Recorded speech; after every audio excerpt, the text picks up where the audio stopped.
Hi friends, welcome to my channel. ಈ ದಿನ ನಾವು 7ನೇ ತರಗತಿಯ ಸಿರಿ ಕನ್ನಡ ಪ್ರಥಮ ಭಾಷಾ ಕನ್ನಡ ಪಠ್ಯಪುಸ್ತಕ ಪರಿಷ್ಕೃತ 2024 ಭಾಗ 1 ಈ ಒಂದು ವಿಷಯಕ್ಕೆ ಸಂಬಂಧಿಸಿದ 3ನೇ ಪಾಠ ಗದ್ಯ ಪಾಠ ಹಿಲ್ಟನ್ ಹೆಡ್ ಚಳವಳಿ.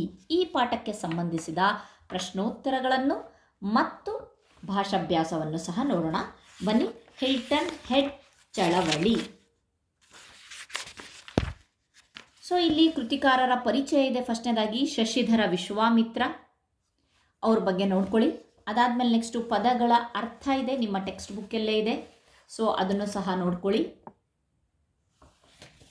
ಸೊ ನೆಕ್ಸ್ಟ್ ಬಂದುಬಿಟ್ಟು ಅಭ್ಯಾಸ ಇದೆ. ಫ್ರೆಂಡ್ಸ್, ಇಲ್ಲಿಯವರೆಗೆ ನೀವು ನಮ್ಮ ಚಾನಲನ್ನು ಸಬ್ಸ್ಕ್ರೈಬ್ ಮಾಡಿಲ್ಲ ಅಂತಂದರೆ ಪ್ಲೀಸ್ ಸಬ್ಸ್ಕ್ರೈಬ್ ಮಾಡಿ, ಲೈಕ್ ಮಾಡಿ, ಕಮೆಂಟ್ ಮಾಡಿ. ನಿಮ್ಮ ಪ್ರೋತ್ಸಾಹ ನನಗೆ ಬಹಳ ಬಹಳ ಬಹಳ ಇಂಪಾರ್ಟೆಂಟ್. ಸೊ ಬನ್ನಿ, ಕೆಳಗಿನ ಪ್ರಶ್ನೆಗಳಿಗೆ ಒಂದು ವಾಕ್ಯದಲ್ಲಿ ಉತ್ತರಿಸಿ. ಬನ್ನಿ ನೋಡೋಣ. ಹಿಲ್ಟನ್ ಹೆಡ್ ಚಳವಳಿ. ಹಿಲ್ಟನ್ ಹೆಡ್ ದ್ವೀಪ ಯಾವ ಸಾಗರದಲ್ಲಿದೆ? ಉತ್ತರ: ಹಿಲ್ಟನ್ ಹೆಡ್ ದ್ವೀಪ ಅಟ್ಲಾಂಟಿಕ್ ಸಾಗರದಲ್ಲಿದೆ. ನೆಕ್ಸ್ಟ್ ಪ್ರಶ್ನೆ: ಅಮೆರಿಕಾದಲ್ಲಿ ವಾಸವಾಗಿದ್ದ ಮೂಲ ನಿವಾಸಿಗಳನ್ನು ಏನೆನ್ನುತ್ತಾರೆ? ಉತ್ತರ: ಅಮೆರಿಕದಲ್ಲಿ ವಾಸವಾಗಿದ್ದ ಮೂಲ ನಿವಾಸಿಗಳಿಗೆ ಅಮೆರಿಂಡಿಯನ್ನರು ಎನ್ನುವರು. ಅಮೆರಿಂಡಿಯನ್ನರು ಎನ್ನುವರು. ಓಕೆ. ನೆಕ್ಸ್ಟ್ ಪ್ರಶ್ನೆ: ಹಿಲ್ಟನ್ ಹೆಡ್ನಲ್ಲಿ ಬಂದಿಳಿಯುವ ಶ್ರೀಮಂತರ ಉಡುಗೆ ತೊಡುಗೆ ಹೇಗಿತ್ತು? ಉತ್ತರ: ಹಿಲ್ಟನ್ ಹೆಡ್ನಲ್ಲಿ ಬಂದಿಳಿಯುವ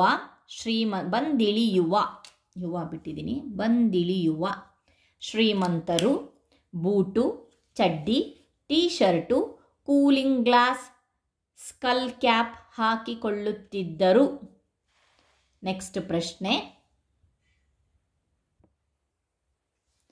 ಹಿಲ್ಟನ್ ಹೆಡ್ ದ್ವೀಪದಲ್ಲಿ ಏನೇನು ಕ್ರೀಡೆಗಳನ್ನು ಆಯೋಜಿಸಲಾಗಿತ್ತು? ಉತ್ತರ: ಹಿಲ್ಟನ್ ಹೆಡ್ ದ್ವೀಪದಲ್ಲಿ ಬೋಟಿಂಗ್ ಹಾಗೂ ವಿವಿಧ ರೀತಿಯ ಕ್ರೀಡಾ ವಿನೋದಗಳನ್ನು ಆಯೋಜಿಸಲಾಗಿತ್ತು. ನೆಕ್ಸ್ಟ್ ಪ್ರಶ್ನೆ: ಕಡಲತಡಿಯ ಲೈಟ್ ಹೌಸ್ನೇರಿದರೆ ಯಾವ ಚಿತ್ರಣವು ಕಾಣಸಿಗುತ್ತದೆ? ಉತ್ತರ: ಕಡಲತಡಿಯ ಲೈಟ್ ಹೌಸನ್ನೇರಿದರೆ ಅಟ್ಲಾಂಟಿಕ್ ಮಹಾಸಾಗರ, ಸಮುದ್ರದಲ್ಲೋಡುತ್ತಿದ್ದ ನೌಕೆಗಳು, ಕಡಲ ಕಾಗೆಗಳು, ನಮ್ಮ ಬಡ್ಡೆಗೆ ಬಂದಿಳಿಯುವ ರೇವನ್ ಮೈನಾಗಳು ಕಾಣಸಿಗುತ್ತವೆ. ಓಕೆ. ನೆಕ್ಸ್ಟ್ ಪ್ರಶ್ನೆ: ಹಿಲ್ಟನ್ ಹೆಡ್ನಲ್ಲಿರುವ ಸ್ಮಾರಕ ಯಾವುದು? ಉತ್ತರ: ಹಿಲ್ಟನ್ ಹೆಡ್ನಲ್ಲಿರುವ ಸ್ಮಾರಕ ಲಿಬರ್ಟಿ ಓಕ್ ಮರದ್ದಾಗಿದೆ. ಓಕೆ. ನೆಕ್ಸ್ಟ್ ಪ್ರಶ್ನೆ: ಕೊಟ್ಟಿರುವ ಪ್ರಶ್ನೆಗಳಿಗೆ 2-3 ವಾಕ್ಯಗಳಲ್ಲಿ ಉತ್ತರಿಸಿ ಅಂತ ಇದೆ. ಸೊ ಬನ್ನಿ ನೋಡೋಣ. ಯುರೋಪಿಯನ್ನರು ಬಂದ ಮೇಲೆ ಏನೇನು ಬದಲಾವಣೆಗಳಾದವು? ಉತ್ತರ: ಹಿಲ್ಟನ್ ಹೆಡ್ನಲ್ಲಿ ಯುರೋಪಿಯನ್ನರು ಬಂದ ಮೇಲೆ ಪ್ರಾಕೃತಿಕ ಸೌಂದರ್ಯ ಅಳಿಸಿ ಹೋಯಿತು. ಆ ಸ್ಥಳದಲ್ಲಿ ಬೀಚ್ ಹೋಟೆಲ್ಗಳು, ಸ್ಟೇ ಹೋಮ್ಗಳು, ಗಾಲ್ಫ್ ಕೋರ್ಸ್ಗಳು ಮತ್ತು ಲಕ್ಸುರಿ ಹೋಟೆಲ್ಗಳು ತಲೆ ಎತ್ತಿದವು. ಓಕೆ. ಇದಿಷ್ಟು ಯುರೋಪಿಯನ್ನರು ಹಿಲ್ಟನ್ ಹೆಡ್ನಲ್ಲಿ ಬಂದಾಗ ಆದಂತಹ ಬದಲಾವಣೆಗಳು. ನೆಕ್ಸ್ಟ್ 2ನೇ ಪ್ರಶ್ನೆ: ಹಿಲ್ಟನ್ ಹೆಡ್ ಮೊದಲು ಹೇಗಿತ್ತು? ಉತ್ತರ: ಹಿಲ್ಟನ್ ಹೆಡ್ ಮೊದಲು ಒಂದು ಸುಂದರ ದ್ವೀಪವಾಗಿತ್ತು. ಅಲ್ಲಿ ಪುರಾತನ ಸಸ್ಯ ಸಂಪತ್ತು, ಹಳೆಯ ಕಾಲದ ಹೊಂಡಗಳು, ಹಿನ್ನೀರಿನ ಕೋವುಗಳು, ಕಡಲ ತೀರದ ಸಸ್ಯಗಳು ಮತ್ತು ಕಾಡಿನ ಮರಗಳು ಇದ್ದವು. ನೆಕ್ಸ್ಟ್ ಪ್ರಶ್ನೆ: ಹಿಲ್ಟನ್ ಹೆಡ್ ಡ್ಯಾಮ್ ಸ್ಮಾರಕ ಮರದ ಬಗ್ಗೆ ವಿವರಿಸಿ. ಉತ್ತರ: ಅದು ಲಿಬರ್ಟಿ ಓಕ್ ಮರ.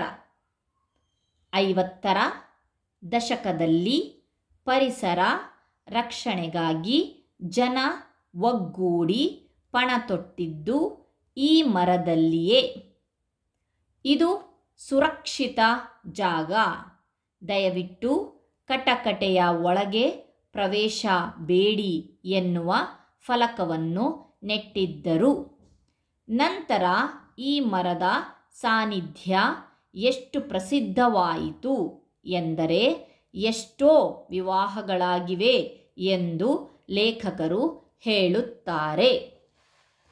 ನೆಕ್ಸ್ಟ್ ಪ್ರಶ್ನೆ, ಹಿಲ್ಟನ್ ಹೆಡ್ ದ್ವೀಪದಲ್ಲಿ ಏನೇನು ಕಟ್ಟಡಗಳು ನಿರ್ಮಾಣಗೊಂಡವು? ಉತ್ತರ, ಹಿಲ್ಟನ್ ಹೆಡ್ ದ್ವೀಪದಲ್ಲಿ ಸೀ ಬೀಚ್ ಹೋಟೆಲ್ಗಳು, ಸ್ಟೇ ಹೋಮ್ಗಳು, ಗಾಲ್ಫ್ ಕೋರ್ಸ್ಗಳು, ರೆಸಾರ್ಟ್ಗಳು ಹೀಗೆ ಹಲವಾರು ಕಟ್ಟಡಗಳು ನಿರ್ಮಾಣಗೊಂಡವು. ಈ ಕಟ್ಟಡಗಳ ಜೊತೆಗೆ ರಸ್ತೆಗಳು, ಸೇತುವೆಗಳು ಕೂಡ ನಿರ್ಮಾಣಗೊಂಡವು. ನೆಕ್ಸ್ಟ್ ಪ್ರಶ್ನೆ ಬಂದ್ಬಿಟ್ಟು, ಹಿಲ್ಟನ್ ಹೆಡ್ನಲ್ಲಿ ಪರಿಸರ ಹೋರಾಟ ಹೇಗೆ ಪ್ರಾರಂಭವಾಯಿತು? ಉತ್ತರ, ಪುರಾತನ ಸಸ್ಯಗಳು, ಹಳೆಯ ಕಾಲದ ಹೊಂಡಗಳು, ಹಿನ್ನೀರಿನ ಕೋವುಗಳು, ಕಡಲ ತೀರದ ಸಸ್ಯಗಳು ಮತ್ತು ಕಾಡಿನ ಮರಗಳನ್ನು ಕಡಿದು ರೆಸಾರ್ಟ್, ಹೋಟೆಲ್ ಇತ್ಯಾದಿ ಮಾಡುವುದನ್ನು ಪರಿಸರ ಅಭಿಮಾನಿಗಳು ವಿರೋಧಿಸಿ ಚಳುವಳಿ ಆರಂಭಿಸಿದರು. ದುಡ್ಡು ಮತ್ತು ದೌಲತ್ತುಗಳಿಂದ ಪರ್ಯಾವರಣದ ಚಳುವಳಿಗೆ ಮೊದಲು ನೆಲದಳ್ಳಾಳಿ ಹಾಗೂ ಅಭಿಯಂತರರು ಆಸಕ್ತಿ ತೋರಿ ತಾವು ಈ ಚಳುವಳಿಯಲ್ಲಿ ಸೇರಿಕೊಂಡರು. ಚಳುವಳಿ ಕೊನೆಗೆ ಯಶಸ್ವಿಯಾಯಿತು. ಓಕೆ, ನೆಕ್ಸ್ಟು ಅದಾದ ಮೇಲೆ ನೆಕ್ಸ್ಟು ಏನಿದೆ, ಯಾವ ಒಂದು ಅಂಶ ಇದೆ, ಬಿಟ್ಟ ಸ್ಥಳ ತುಂಬಿರಿ. ಮೊದಲನೇದಲ್ಲಿ, ಯುರೋಪಿಯನ್ನರ ಆಗಮನದ ಮೇಲೆ ಅಮೇರಿಂಡಿಯನ್ನರ ಸಮುದಾಯವು ಡ್ಯಾಶ್ ಆಯಿತು. 3 ಆಪ್ಷನ್ ಕೊಟ್ಟಿದ್ದಾರೆ. ಧೂಳಿಪಟ ಆಯಿತು. ಅಟ್ಲಾಂಟಿಕ್ ಸಾಗರವು ಅಮೆರಿಕದ ಡ್ಯಾಶ್ ಭಾಗದಲ್ಲಿದೆ, ಪೂರ್ವ ಭಾಗದಲ್ಲಿದೆ. ವಿಧಿ ಇಲ್ಲದೆ ಕೊನೆಗೆ ಡ್ಯಾಶ್ ಮೊರೆ ಹೋಗಬೇಕಾಯಿತು, ನ್ಯಾಯಾಲಯದ. ಕಟ್ಟಡಗಳಿಗೆ ತೋರುತ್ತಿದ್ದ ಡ್ಯಾಶ್ ಶ್ರದ್ಧೆಯನ್ನೇ ಜನ ಪರಿಸರಕ್ಕೂ ನೀಡತೊಡಗಿದರು, ಅಭಿಯಂತರರ. ಓಕೆ, ನೆಕ್ಸ್ಟ್ ಅದಾದಮೇಲೆ, ದ್ವೀಪದ ಸೌಂದರ್ಯವನ್ನು ಹೆಚ್ಚಿಸಿಕೊಳ್ಳಲು ಮೊದಲು ಎಲ್ಲರೂ ಸೇರಿ ಡ್ಯಾಶ್ ನಡೆಸಿದರು, ಮಂತ್ರಾಲೋಚನೆ. ಹೋರಾಟ ಮುಂದುವರಿದ ಬಳಿಕ ಹಿಲ್ಟನ್ ಹೆಡ್ ಡ್ಯಾಶ್ ಕಂಗೊಳಿಸತೊಡಗಿತು, ನಂದನವನದಂತೆ ಕಂಗೊಳಿಸತೊಡಗಿತು. ನೆಕ್ಸ್ಟ್ ಇದಾದಮೇಲೆ ಈ ಕೆಳಗಿನ ಶಬ್ದಗಳಿಗೆ ವಿರುದ್ಧಾರ್ಥಕ ಶಬ್ದಗಳನ್ನು ಬರೆಯಿರಿ, ಆಪೋಸಿಟ್ ವರ್ಡ್ಸ್. ಮಾದರಿ 1 ಕೊಟ್ಟಿದ್ದಾರೆ. ಆಗಮನ, ನಿರ್ಗಮನ, ಲಾಭ, ಹಾನಿ, ಚುರುಕು, ಮಂದ, ಪುರಾತನ, ನವೀನ, ಪ್ರಸಿದ್ಧ, ಸಾಮಾನ್ಯ, ಸಾಧಾರಣ, ಶ್ರೇಷ್ಠ. ಇವಿಷ್ಟು ವಿರುದ್ಧಾರ್ಥಕ ಶಬ್ದಗಳಿಗೆ ಉತ್ತರ. ನೆಕ್ಸ್ಟು ಇದಾದ ಮೇಲೆ ನೆಕ್ಸ್ಟ್ ಏನಿದೆ, ಈ ಕೆಳಗಿನ ಪದಗಳನ್ನು ಬಳಸಿಕೊಂಡು ವಾಕ್ಯಗಳನ್ನು ರಚಿಸಿ, ಅಂದರೆ ಸ್ವಂತ ವಾಕ್ಯದಲ್ಲಿ ಬರಿಬೇಕಾಗತ್ತೆ. ಸೊ ಅದಕ್ಕೆ ನಾನು ಇಲ್ಲಿ ಬರ್ತಿದ್ದೀನಿ ನೋಡಿ. ಮೊದಲನೇದಾಗಿ ಭರಾಟೆ. ಈಗ ಎಲ್ಲ ಕಡೆ ಹಣದುಬ್ಬರದ ಭರಾಟೆ ನಡೆದಿದೆ. ನೆಕ್ಸ್ಟ್ ಸುಧಾರಣೆ. ಜನಪ್ರತಿನಿಧಿಗಳು ತಮ್ಮ ಕ್ಷೇತ್ರದಲ್ಲಿ ಸುಧಾರಣೆಗಳನ್ನು ತರಬೇಕಾಗಿದೆ. ನೆಕ್ಸ್ಟ್ ಸಾರ್ವಭೌಮ. ಕರ್ನಾಟಕದಲ್ಲಿ ಕನ್ನಡವೇ ಸಾರ್ವಭೌಮ ಭಾಷೆಯಾಗಬೇಕು. ಓಕೆ, ಸಾರ್ವಭೌಮ. ನೆಕ್ಸ್ಟ್ ಬಂದ್ಬಿಟ್ಟು ದೌಲತ್ತು. ಶ್ರೀಮಂತರ ದೌಲತ್ತಿನ ದರ್ಬಾರು ಗಗನಕ್ಕೇರಿದೆ. ದೌಲತ್ತಿನ ಓಕೆ, ದೌಲತ್ತು. ನೆಕ್ಸ್ಟು ಹೊಯ್ದಾಟ. ಸುರೇಶನಿಗೆ ಸರಿಯಾದ ಉತ್ತರ ತಿಳಿಯದೆ ಮನಸ್ಸಿನಲ್ಲಿ ಬಹಳ ಹೊಯ್ದಾಟವಾಯಿತು. ಪಣತೊಡು. ದುರ್ಯೋಧನನು ಪಾಂಡವರನ್ನು ಸೋಲಿಸಲು ಪಣ ತೊಡುವುದಾಗಿ ಹೇಳಿದನು. ನೆಕ್ಸ್ಟು 7 ಅಭಿಮಾನಿ. ಪುನೀತ್ ರಾಜ್ಕುಮಾರ್ ರವರಿಗೆ ಬಹಳ ಜನ ಅಭಿಮಾನಿಗಳಿದ್ದಾರೆ, ಹೌದಲ್ವಾ? ಸೊ ನಾನು ಕೂಡ ಪುನೀತ್ ರಾಜ್ಕುಮಾರ ದೊಡ್ಡ ಅಭಿಮಾನಿ. ಸೊ ಬನ್ನಿ ನೋಡೋಣ. ಹಿಲ್ಟನ್ ಹೆಡ್ ಚಳುವಳಿಗೆ ಸಂಬಂಧಿಸಿದ ಪ್ರಶ್ನೋತ್ತರಗಳು ಮತ್ತು ಭಾಷಾಭ್ಯಾಸದ ಸಂಬಂಧಿಸಿದಂತಹ ಪ್ರಶ್ನೋತ್ತರಗಳನ್ನು ನಾವು ನೋಡಿದ್ವಿ, ಗ್ರಾಮರ್ ಪಾಯಿಂಟ್ಸ್ಗಳನ್ನು ನೋಡಿದ್ವಿ. ಸೊ ಇಲ್ಲಿಯವರೆಗೆ ನೀವು ನಮ್ಮ ಚಾನಲನ್ನು ಸಬ್ಸ್ಕ್ರೈಬ್ ಮಾಡಿಲ್ಲ ಅಂತಂದರೆ ಪ್ಲೀಸ್ ಸಬ್ಸ್ಕ್ರೈಬ್ ಮಾಡಿ. Thank you.